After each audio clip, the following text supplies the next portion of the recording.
Today, it's Edwin's Monday evening property rant.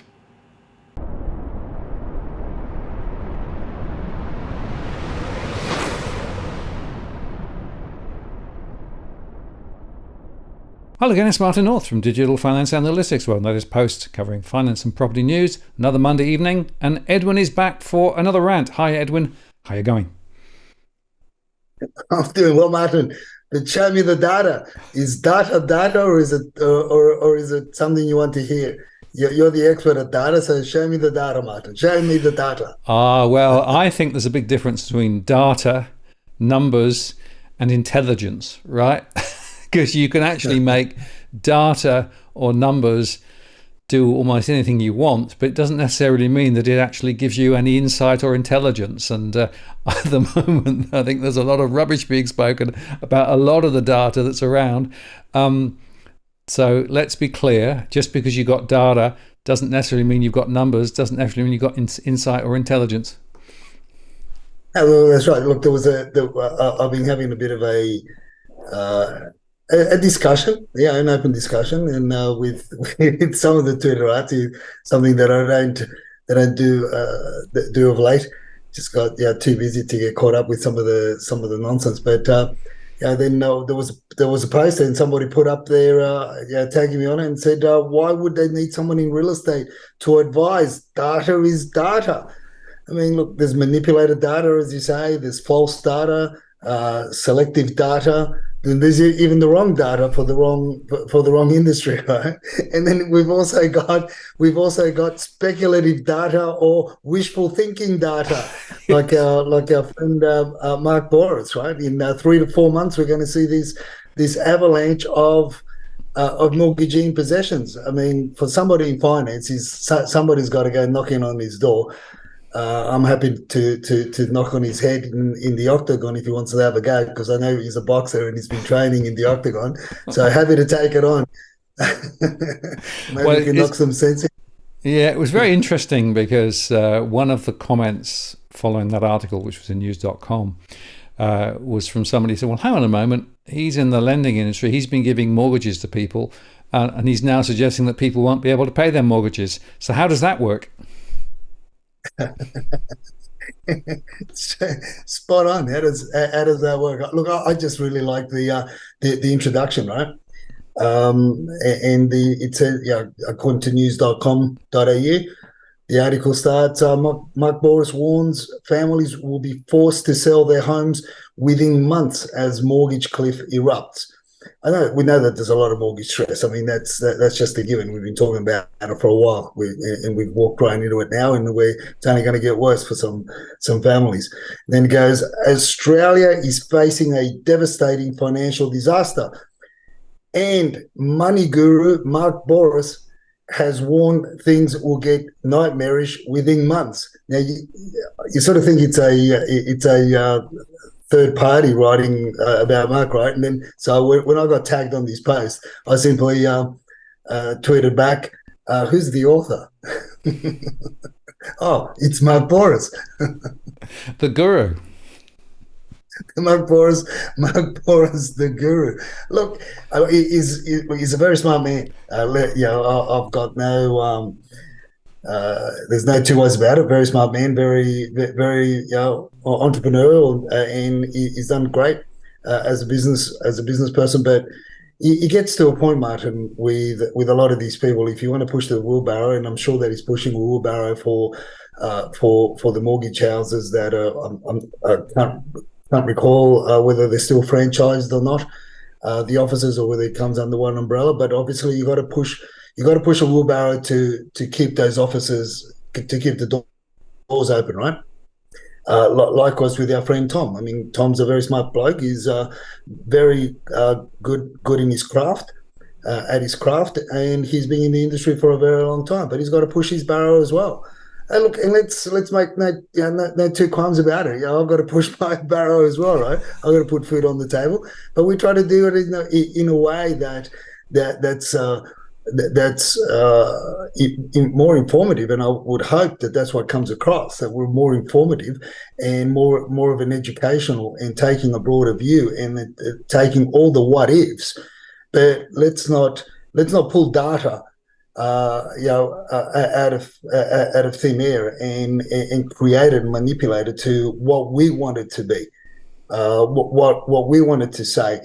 More to the point, I guess, with the argument or the discussion that I was having since yesterday and this morning with some of the Twitterati is around the premise that it's okay. Look, I'm all for new starts, upstarts, and for people trying to bring information and having another angle of information to equip buyers, sellers, tenants, and landlords, in the property arena, to equip them to be better buyers, better sellers, better landlords, better property managers, better real estate agents.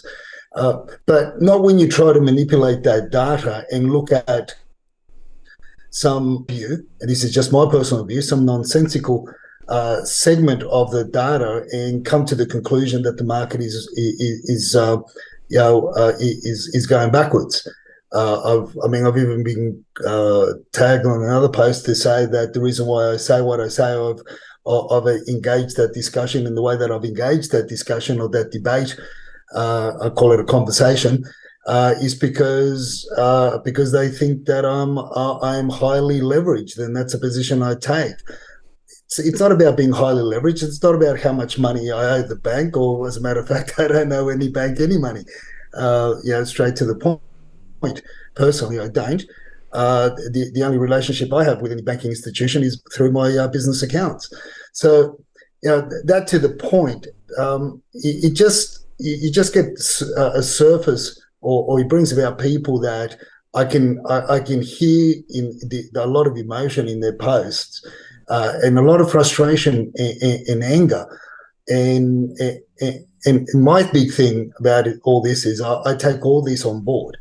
I can be cynical, I can be cheeky, but at the end of the day, Martin, I feel for these people. I feel for the young people that are angry out there, and they may see my posts or may read my posts, thinking that I want the market to continue to rise, or may read my post thinking that I want the market to crash, that I've got some sort of a hidden agenda other than educate the general populace as to be more aware of different things.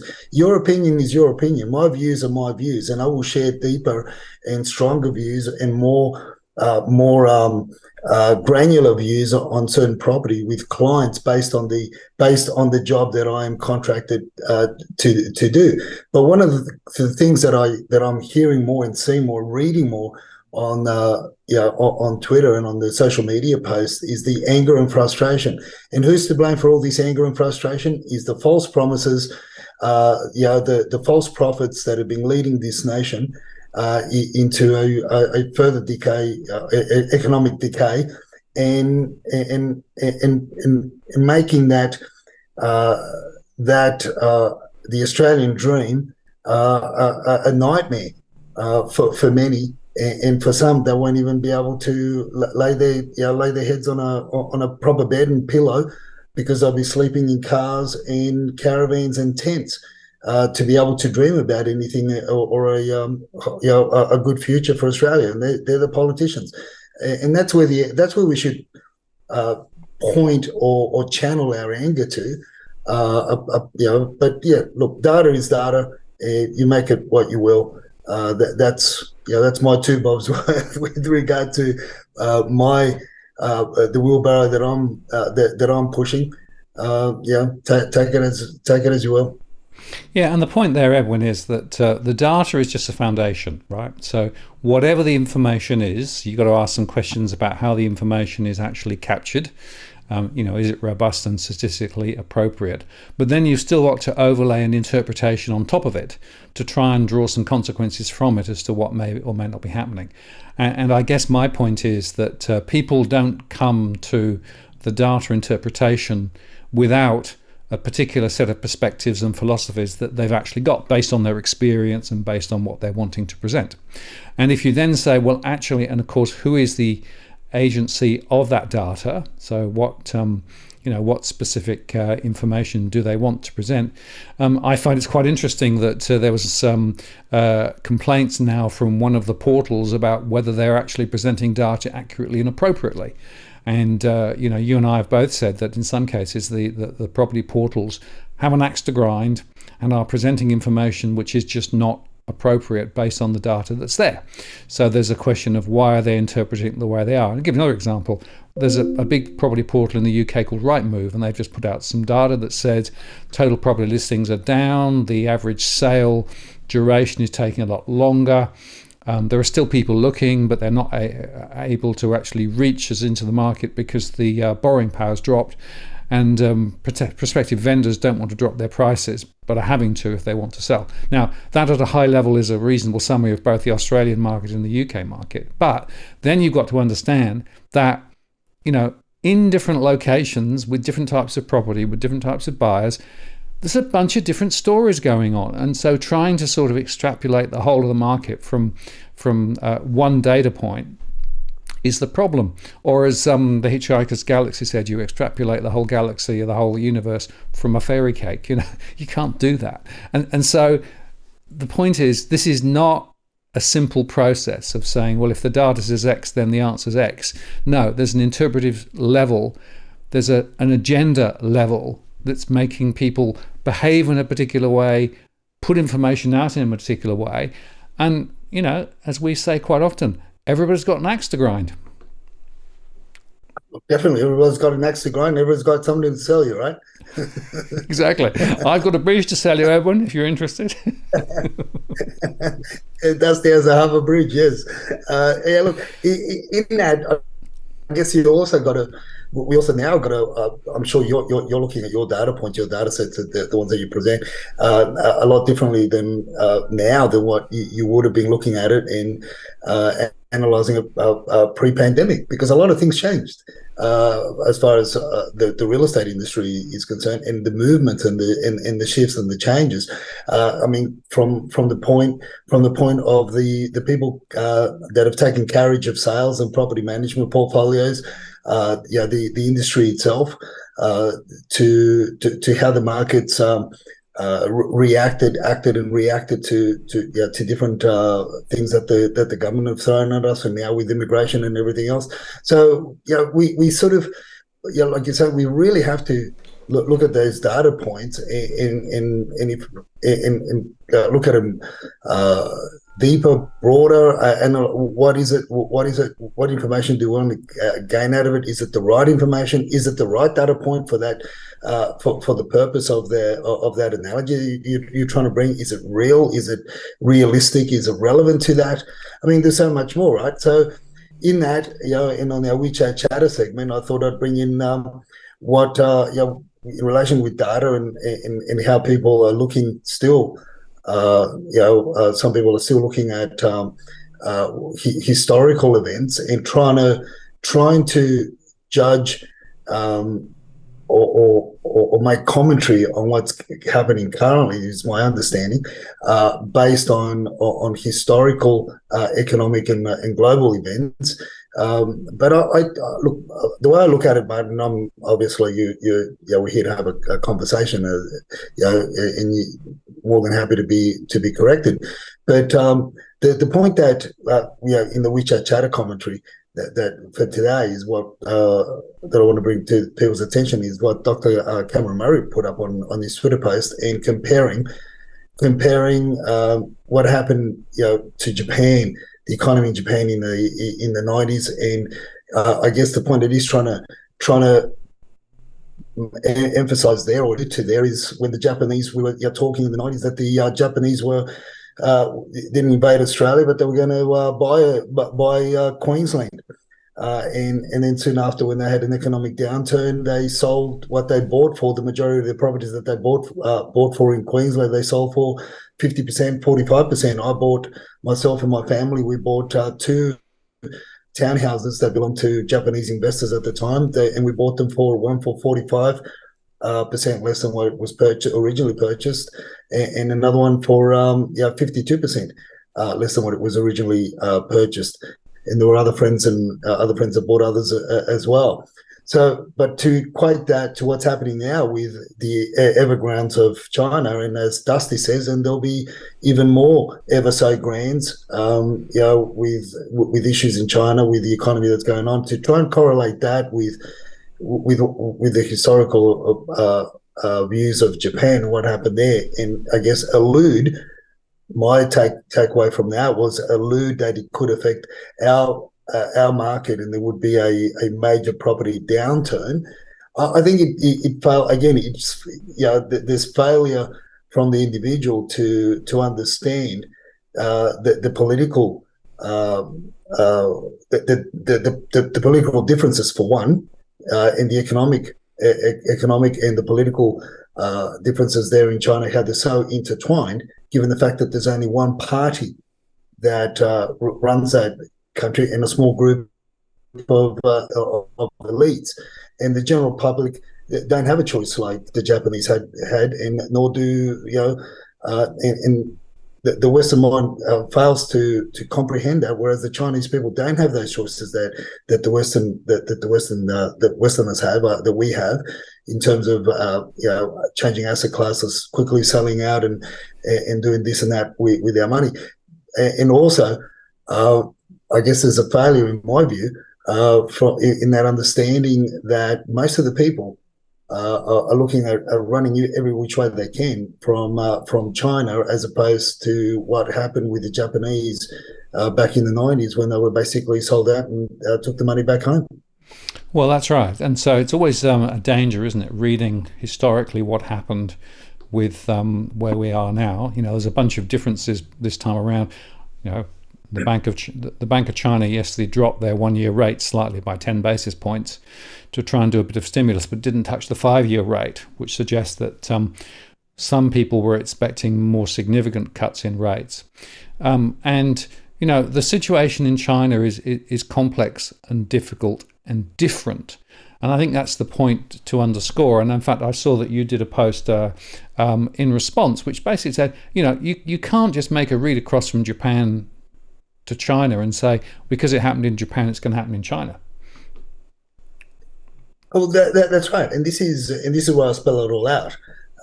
This is after picking Dusty's brains, right? Because she's the expert in China, and yeah, look, and it's up there for our viewers to read. But at the end of the day, right now, what we see happening, what our chatterers are telling us locally, and what we are seeing. Look, we have constant conversations with local Chinese real estate industries and real estate houses and marketing houses here, and a lot of it, yes, comes from the WeChat chat, the local WeChat chatterers that Dusty and Evan monitor, across Sydney, across Australia, to an extent as well. The 5 or 6 investment groups that they're involved with, and also the ones from abroad. So that's where we get a lot of this information from, right? But to think and correlate the same thing that happened with Japan as to China, and not understanding the pain. I mean, the Chinese media, the Chinese government stopped posting the youth unemployment rate because it's getting so high. This is the stuff that's happening there. We know that there's another 10, 12 million university graduates about to hit the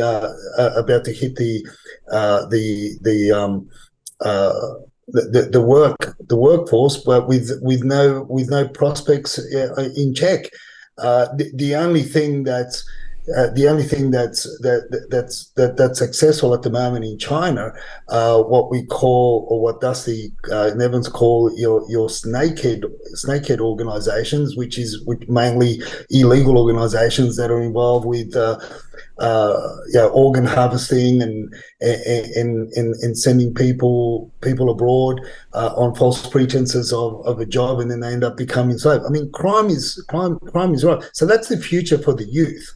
And if that's a future for the youth, obviously the parents and the grandparents that are very wealthy and they are super wealthy, mega wealthy, a lot of them have already took the money out of China, months ago, if not years ago, and they're being sitting around other Asian nations, including Hong Kong, Singapore, Malaysia, and other parts of the world where they've parked the money. They've parked a lot of money in Canada and in America. But now we are Australia is looking very, very attractive for many reasons. So this is, again, I say things changed. February 2020 from looking at not only the economy, in my view, but more to the point in looking at the landscape of the property industry changed, and things continue to change. Like the Chinese government policies change on a dime, so are our illustrious leaders also changing their property policies on a dime as well. In whichever way I guess whichever way the brown paper bag leads them, that's where they'll go. Yes, absolutely. And the housing announceables from last week, well, as we discussed, were relatively non-significant and won't really have much impact on what's going on. They didn't manage to build their planned number of houses last time around, so they kicked the score down the road, increased it slightly, and the attempt to try and control rents and freeze rents wasn't successful, so the Greens are now sitting out on the side a little bit, all of those things. But for me, Edwin, one of the really interesting Twitters that you made, or should I say X, I don't know what the equivalent of a tweet is on X. Isn't it an excitement? I don't know what you call it. But I don't know what you call it. But you made a really interesting comment, which started off, if I was to tell you, right? If I was to tell you. And I think this is a really, really important tweet because it really underscores some of the dynamics that people are not seeing but should be seeing. Yeah, well, that's true, and this is something. I mean, look, and this is up to about a year and a half ago. This, that was the last time I checked. Whether they're still here or not is another story. But there are. But one thing I do know of some of the family members that how whether the siblings are still here, I don't know. At this point, but others, yes. But not only that, but there's in the last month, I've come in. We've come in contact with mega wealthy developers that are land banking and have been land banking, for over 25 years here in Sydney. And they're just waiting. They're just waiting for that second wave. I mean, you can go and read in the post as to what I talk about there in regards to to mainland China, people wanting to get out, and where the people are coming from, and how we've discussed in the past how they'll buy a home regardless of what the rental income is. Their main purpose of buying is land banking and for future development and ongoing development, because they've got the inside running on a lot of future events because of for whatever reason, however closely they glide or they slide or they dine and wine with our local politicians. But look, at the end of the day, Martin, one of the things that I've spoken about before is one of the things that a lot of our commentators, a lot of our commentary, property reporters and the like, and the Twitterati and everyone else, we even I myself sometimes forget, the fact that we're not a very big market in comparison. I mean, for crying out loud, we've only got we've only got something like 7,100 homes for sale in all of Sydney currently under domain. I mean that's one market in the suburb in one of the main first tier cities in China. Or if you want to compare us to the Canadian market, I mean we feed all of Australia in Vancouver or Toronto. So I mean we're not a big market. So anything anything that where you've got we make a big song and dance, or the media make a big song and dance out of seeing 1,000 more listings come on market because of the natural shift from winter to the uptick in property listings from winter to spring, and you've got full page articles in the Sydney Morning Herald, AFR, news.com, Domain, REA, you name it, it's out there. But at the end of the day, it's really an uptick of or just under 1,000 new properties according to the domain numbers that we track on a week by week basis. That's bugger all in comparison to the 715,000 migrants that are coming in, and it's only now that I read an article or just glanced through an article that 3/4 of the new property that's going to be built over the next couple of years will be absorbed by international students. How's that for a poke in the eye? so this is the whole thing. I think we've got to look at all this data holistically in see. But again, we go back to that. What's happening in your LGA? What's happening in your suburb? What's happening in your neighbourhood? What's happening in your block? What's happening in your street? I mean, the two main things happen in the Blacktown LGA of late that we can bring to our viewers' attention. One is that they'll probably know that there's hundreds of millions of dollars are going to be spent in the Blacktown Civic Centre. There's going to be a new shopping centre. I mean, that's going to be a joint venture development with the same people that developed the Parramatta Civic area, and it's it's a win for the constituents of Blacktown. It's enormous. Good on them, right? So you can you start getting out your party hats and your balloons and fireworks and celebrate, because property prices have just gone just starting to skyrocket around the CBD of Blacktown. But on the other side of that coin is the fact that they've re-gazetted the majority of Blacktown as flood zone.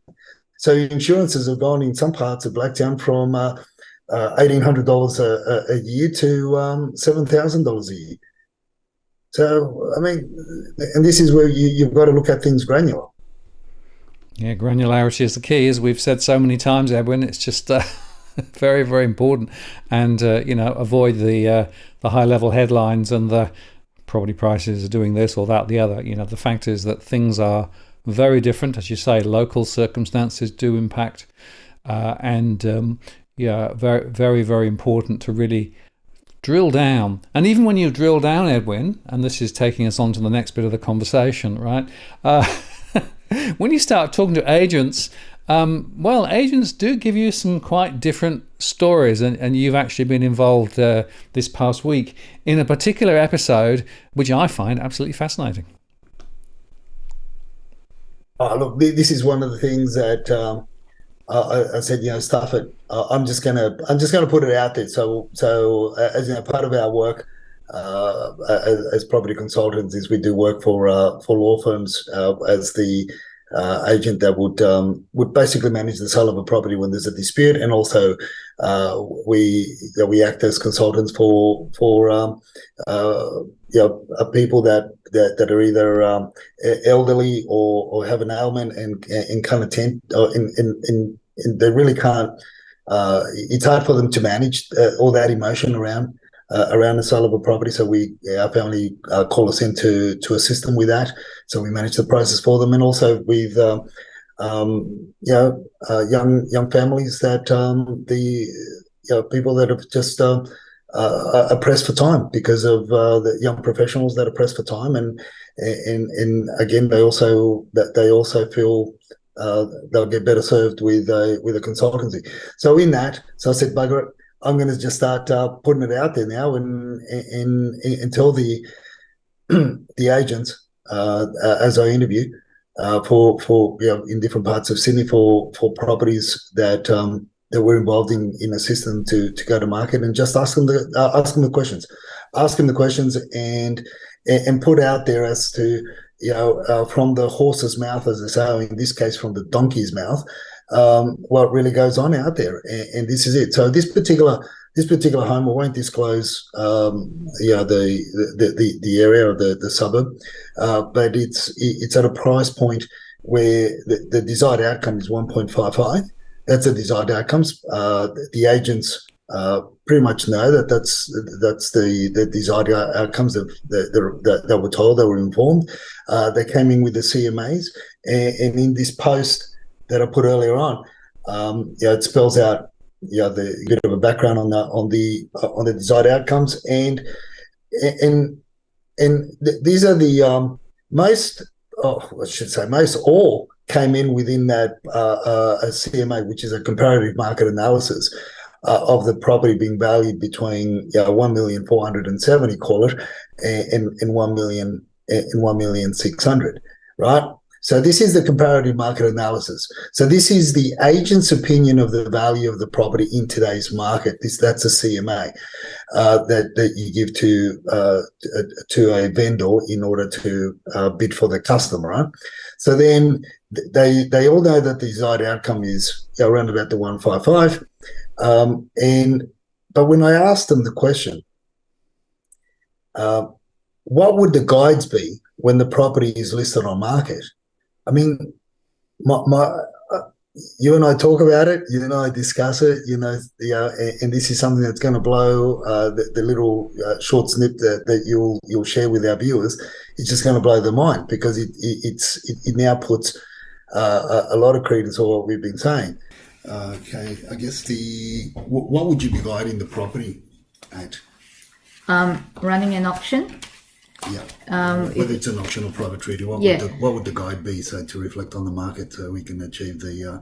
So with auction for this property, we will guide it at 1.3 back end.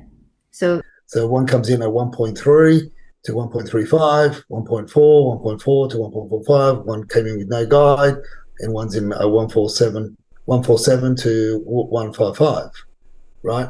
But this is, they're no longer hiding it anymore, Martin. And knowing the fact that, and they know the fact that I'm have been involved in the industry for 27 years or so, they just come out straight out and put it out there. They got no shame. I mean, it's underquoting in your face, because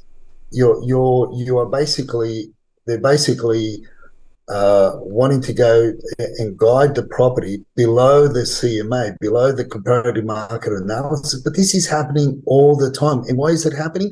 Because that is how they get trained to do it, Martin.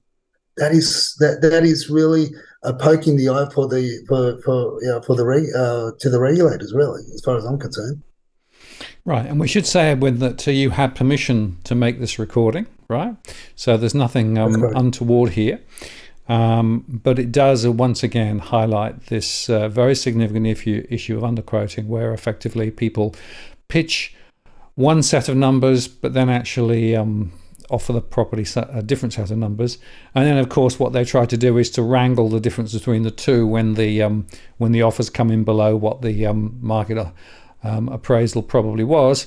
And then, of course, the agents will say, well, the market's changed, or this is only the best I could do. And then, so then they try and apply a bit of pressure to try and get a deal at a price which is lower than what they actually told the vendor in the first place, which was the price that they could get to get the business in the first place. So this is in nature, raw in tooth and claw, as they say. You can see precisely how the sausage is being made. Yeah, if you want to call it a sausage,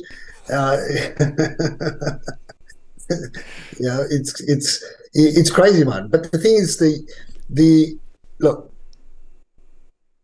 many would say that this is let's look at it without the regs, right? Without the overarching regulations and legislation, right? Let's put that to the side, if we may, and let's look at it. And some would say that this is a great marketing strategy to achieve a higher price for anybody selling whatever, whether it's a house, whether it's a car, whether it's a tractor, whatever, because their philosophy or their way of thinking would be one to say that you'll have more people in the auction room or on the day of the auction. You'll have more people attending the open house for inspection, whatever, right? You'll have more people, and therefore more people creates a sense of urgency, and people will end up paying more than what they're really prepared to pay, because of that urgency then is translated into more on the side of emotion rather than logic. That's their argument, right? Well, you could say maybe you give it a little bit of credence, but who's the ultimate winner? And this is in a good market, in a strong market, in a strong, and let's go back to property, in a strong property market. You could say, well, again, without putting the overarching regulations and legislation to the side, you could say, well, yeah, okay, that may be a win for the vendor, but let's look at the starting point. Let's look at the baseline.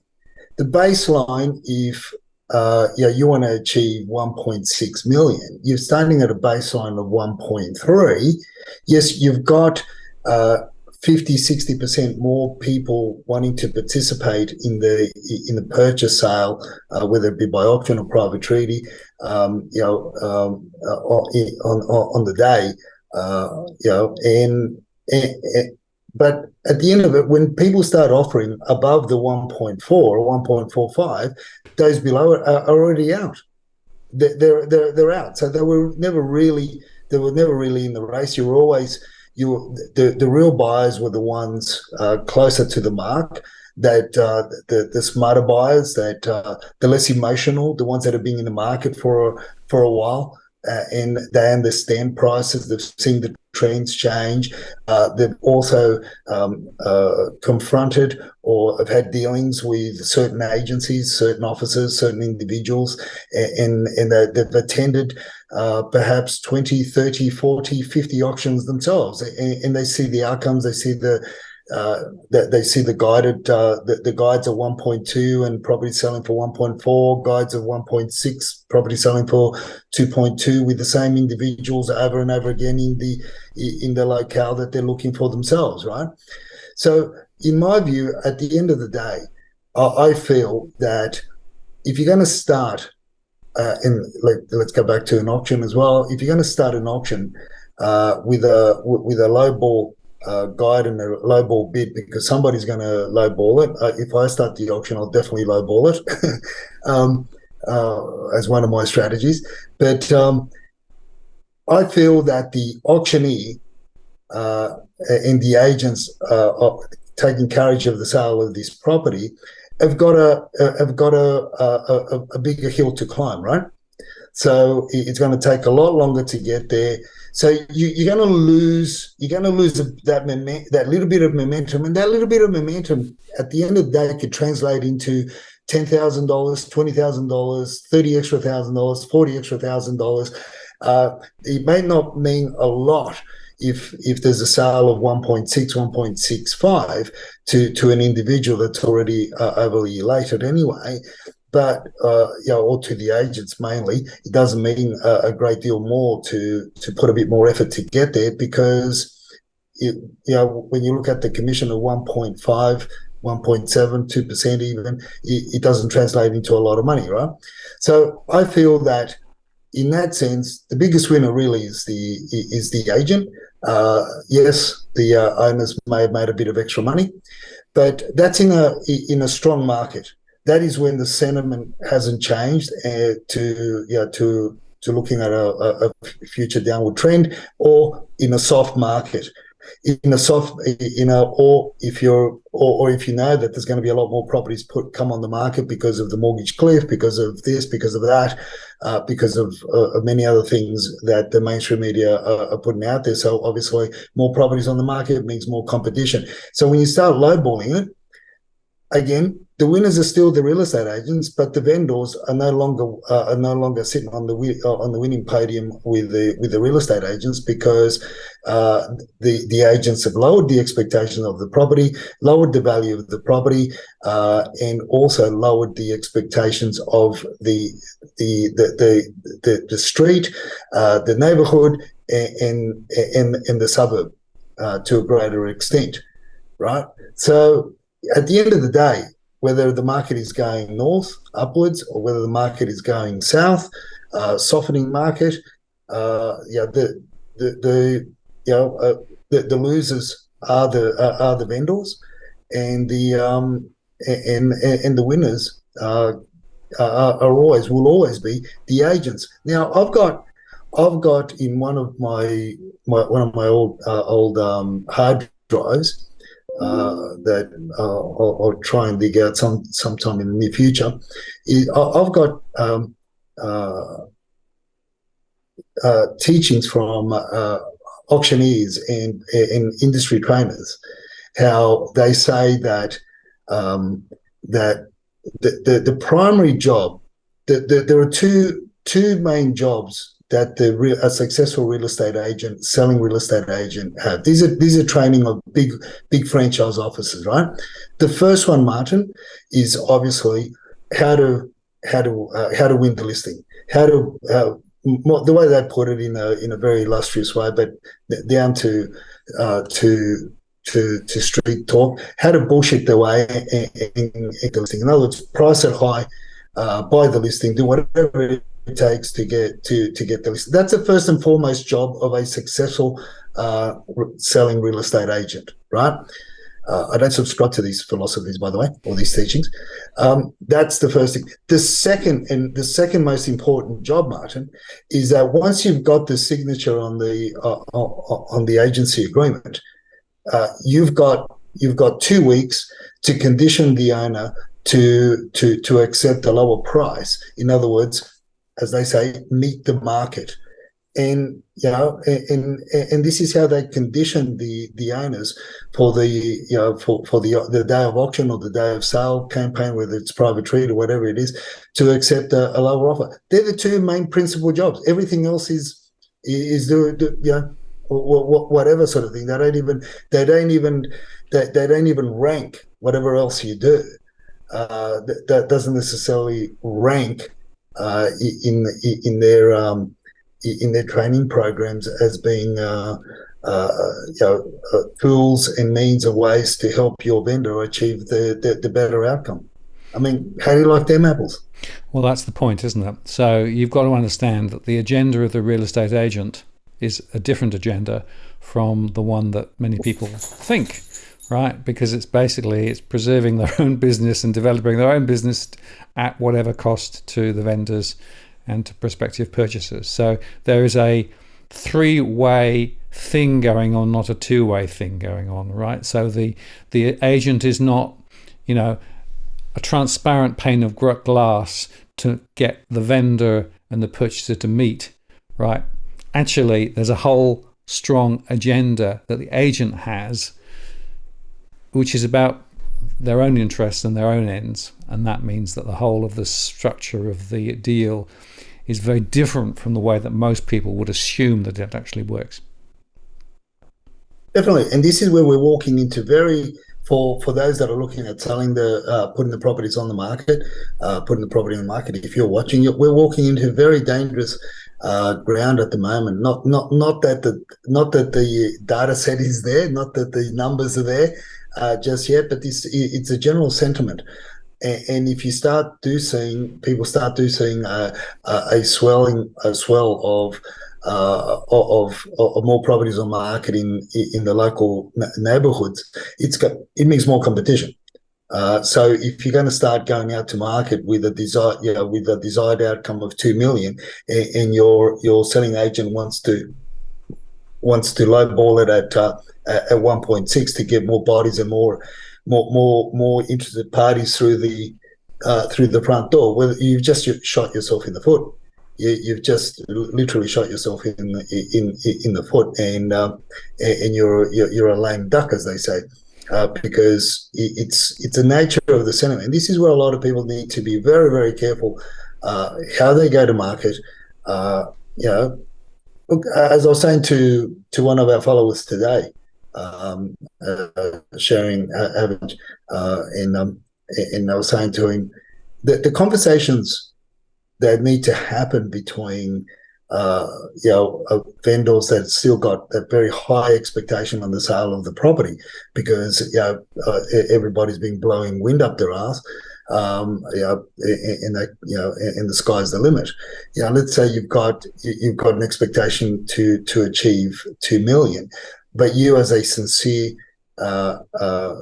selling agent, you feel that their property, the way it's presenting, the way it's the age of the property, the location, everything else, your comparative market analysis runs at about, let's say, 1,850,000. It's an opportunity. Your competition may go in there with CMAs of 2 million, 2.1 just to get the listing. But I think when you get into those situations, the smarter agents would be saying to the vendors, would be sitting down with them, potential clients would be sitting down with them and saying, look, yes, this may be your expectation. This is my comparative market analysis based on all the properties that I've seen in the area, based on looking at yours closely after inspecting your property, blah, blah, blah, yada, yada, yada. But look, although it's my analysis, what we need to discuss now, more to the point, would be how I can be made the fool in getting closer to a sale of closer to the 2. But the only way that we're going to do that is if collectively we work out what we can do to the property in presenting the property to market. In other words, what objections can we eliminate to maximize the sale of the property? Not bloody lowballing it. More to the point. What do we do to the property to present it? Does it need some simple cosmetic work? Does it need, when I say a coat of paint? Simple stuff. The marketing campaign, the strategy, appealing to, who are we appealing to? All that. That would be a better conversation than go in there and say, yeah, mate, I'll get you 2.1, and then at the end of the day, you're the bigger fool because you end up on the market a lot longer than the auction campaign, and at the time that you should have gone out at 185 or 185 to 19, let's say, you had a better opportunity of achieving close to that, because there was only 5 or 6 properties on the market, but now all of a sudden you've got 12 because all the spring sales have popped up.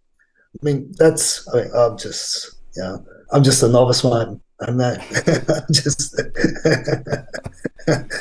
Well, it is interesting, Edwin. I mean, I sold my property at Thrill, as you know, and what was fascinating there, I got a few agents to come through and give me their quote professional advice, and quite a few of them were lowballing it and doing all sorts of things. But one agent stood out because that agent said, "Look, this is what I think you might be able to achieve. This is what I think is more likely, but here are the 4 or 5 things that you should do to make your property as marketable as possible." And so there were a few things that we did, and that included a coat of paint and a few other bits and pieces, and tidying up just 1 or 2 little things, not big problems, but little things that just made the property more presentable. And the other interesting thing that this particular agent said to me, this property is a little bit unique and unusual.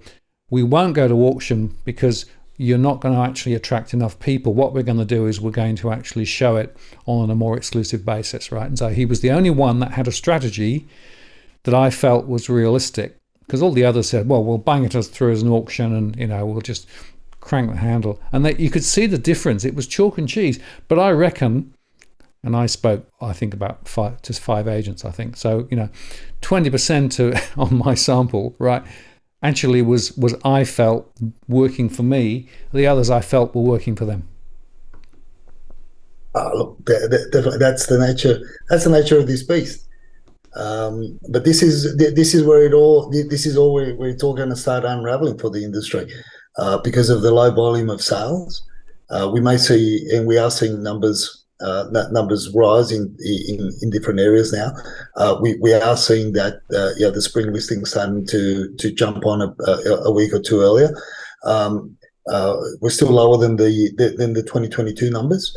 But there's still hope. We're only growing at an average of about 300 new listings, 300 extra new listings on a weekly basis.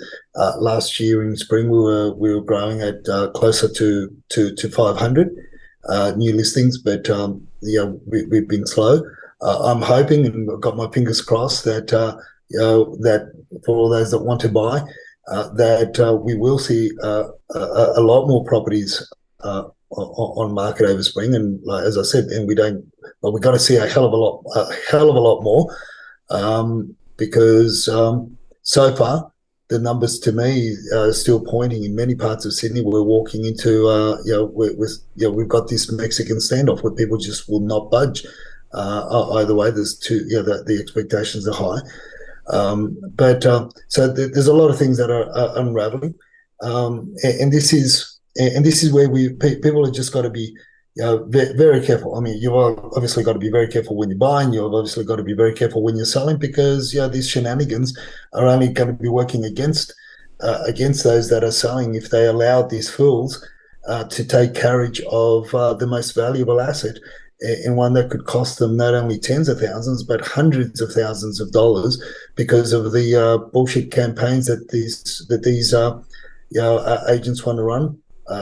And again, and we'll close it off with that, for no better interest than themselves, because it's a shorter time on market, guaranteed sale, the pressure's on, and so you see we only got 1.35 because that's the market, that's what it's dictating, whatever. Anyway, so that's that, Martin. So I'll keep our viewers more up to date with different things, and I will be asking more and more in my interviews, asking more permission to to record, and most say no, they don't mind me taking notes, but definitely no recording. But those that, if in the future we get some more that say yes, within the conversation, after a little while they forget that they're on camera and they'll spill the beans. Well, keep up the good work, Edwin. I think it's a really, really important subject, and many people still don't believe, right, that what we're showing is something that's really critically important to understand, particularly now. And I think your point is dead right, because the listings, and it's worth just sort of looking quickly at the listings, right? So this is the Sydney listings on the 14th with 15,963, and then the 21st it was 16,156. So a small rise. This is again the Sydney region, but not a big rise, right? And not really yet showing anything other than the continuation of that trend where the listings are, rising a little bit earlier than sometimes, but still it's a relatively small rise, isn't it? Look, it is, and there's chatter in the network, in the industry network, that we get our information from across Sydney. There are a lot of suburbs. Within the next week or 2 weeks, we will see double. I mean, well, when I say double, I mean when you're running 4 or 5 listings at the moment, double is not a lot, but some will see double, if not triple, the amount of properties on the market for sale. A lot of quite a number of parts of the Blacktown LGA are going to experience a big jump in numbers. Some of the suburbs in the Blacktown LGA. Likewise, we're hearing the same in of all places, the Epping region. there's a lot of people now have decided, and mainly in the Emptor region, mainly are the retirees and that people that just they're moving on from the suburb. They've grown up in the suburb and they feel it's the price is right and the time is right for them to move on and seek do a sea change, do a tree change, whatever they're going to do. They're basically moving on because the prices have increased dramatically and they continue to go up north. So they feel it's time. Now's the right time to make those moves. So there'll be a lot of parts in Sydney over the next week or two where we'll see, like I said, double, and in some suburbs triple the amount of listings on market due to the spring. The spring sales that people have been holding on to. A lot of the cases and a lot of the agents that I've spoken to, the majority of them is not that they're in any dire situation to sell, but it's the delays have been around more from the side of trades work in small renovation works that have taken longer than what they've expected. But they've rode it out throughout winter, and spring is generally, we see the uplifting numbers anyway. So fingers crossed for many people that want to move into the buy in the market, because more numbers means a bit more competition. Right, and talking more competition, this is the Melbourne data from the 7th of August with 22,864. If we look at the next data point on the 21st of August, 23,282. So there's a little bit of an increase, but again, nothing like the significant hike that some people were thinking in terms of listings yet. So early days. Yeah, look, it is, and let's not forget, we're still a couple of weeks away from the official start of spring, right? And then things get really cranking until the middle of spring. That's what happened last year as well. But look, there's a few more properties on market by way of auction. The warmer, the sunny weekends that we've been experiencing has put an extra, I think, 50 more or so than what we had last week. But it's it's up there. There's a little bit of trend, but for me, it's these data points, these numbers are only reflective of the in the most part the seasonal change, your historical seasonal changing numbers anyway, because people feel more comfortable. The traditional seller will, as we said, would retreat through winter, and they'll come out in spring. So good luck to all those that have waited, and let's see how these numbers continue to grow. But the ones that continue to, I've seen that a continual trend downwards, Martin, and it's becoming scarier by the week, because it's been consistently about 250, 270 homes on market less, or properties on is the rental arena, and I'm gonna say that by the end of spring, because there's a lot of movement in spring as well for renters, I'd say we're going to be looking in your low nines, Martin. Anytime soon. It's scary because there's not a lot of choice, and a lot of apartments are getting taken out as well, in terms of being rented out fairly quickly. So it's that side is very, very ominous or scary in my view for those that are looking rental accommodation. I agree. The rental story is pretty painful, and interestingly, even out in regional areas, there's still significant pressure on the rental market. I was talking to someone the other day who's trying to find somewhere to rent in one of these regional areas, and even there, the supply is going down and down, and the prices are still rising. So there's going to be probably more pressure on rents going higher, and that could feed into inflation as well. So the rental story is pretty disastrous, whether you're looking in central areas or whether looking out into the regions, unfortunately. Well, as we come to the end of the show, Edwin, your tip of the week. My tip of the week is I saw a privileged to see a before you bid building inspector do an inspection on a home that's going to go to market. I just happened to be there, and scary shit, Martin. Scary shit. So if you are going to be offered a before the bid inspection report from the selling agent, say no, thank you. Get your own. I mean, this guy was in and out within 22 minutes. 22 minutes flat, and I sort of followed him around. Saw what he did, but more to the point, I saw what he didn't do. And it is scary. So if you're going to be bidding at an auction anytime soon, throw it in, and you get offered it before you bid. But we've said this before, right? We've been talking about this for years. Again, it's just one of those things that being in the right place at the right time for me. It was rather interesting to see how shit doesn't get done. I can't say how shit gets done. It's more to the point how it doesn't get done, and it's scary, and it's allowed to happen once again. Yeah, well, unfortunately, as we've said before, these reports that are provided by the vendor as part of the marketing program is all you need to know. It's part of the marketing program. It's not necessarily anything to do with real information. And quite often, sorry, the dogs are making a bit of a noise.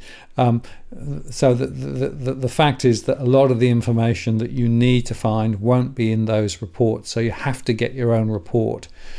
And if they claim that they can do a full and appropriate inspection in 20 minutes, then you know and I know that that's not going to happen, right? Because in my days of building surveying, a full structural survey on a property would take between half a day and a day, depending on the property, right? And that would include going into all the void spaces, going under the property where you could, and really, looking in all the nooks and crannies. If what you were doing was doing just a simple top-level valuation appraisal, all you were doing was to make sure that it basically had 4 walls, windows and doors, and that was about it. And that was the one that the banks went with. But if you're going to buy the property, you need a proper detailed piece of analysis that you can rely on, not the marketing spiel that's provided by the agent as part of the marketing program. 100%, and that's it. That's been our motto from when we started doing our podcast. So again, I just want to say, what we're providing is trying to get educational information across. We're not encouraging people trying to push people to buy. We're not trying to push people to not to buy. We're just trying to give information from different avenues, and people can make their own decisions. Unless I am contracted, then it's a different.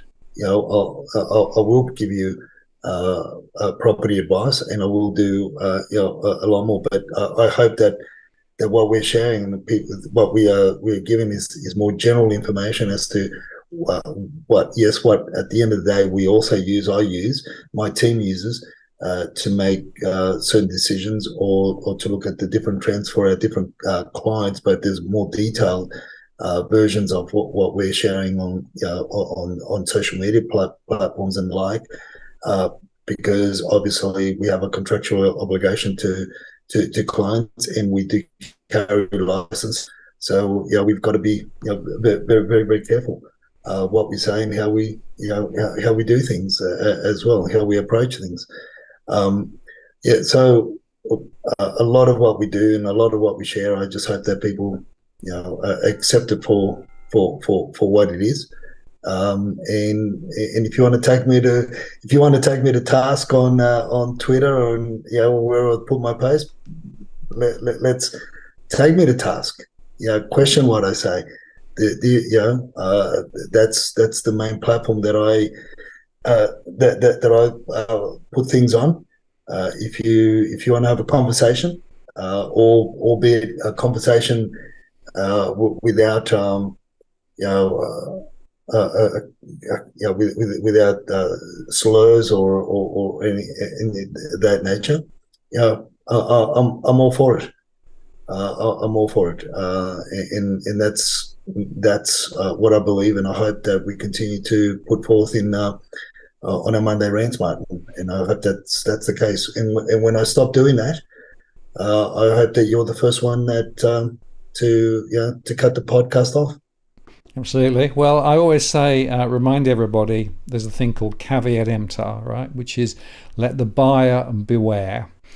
And I think in the current environment, more than ever, buyers do need to be aware, as do sellers, by the way, as well, because there's a lot of stuff going on below the waterline. And to the extent that Edwin, you and I are able to share some of our insights to help people and navigate some of these critical decisions that people take, then this rant will continue to run at the point where we stop being objective, independent, and also, frankly, a little bit needly with regard to the industry. I'd start to worry because you know and I know that there are many people who are actually taken to the cleaners on the way through that shouldn't be. So caveat emptor, Edwin, caveat emptor.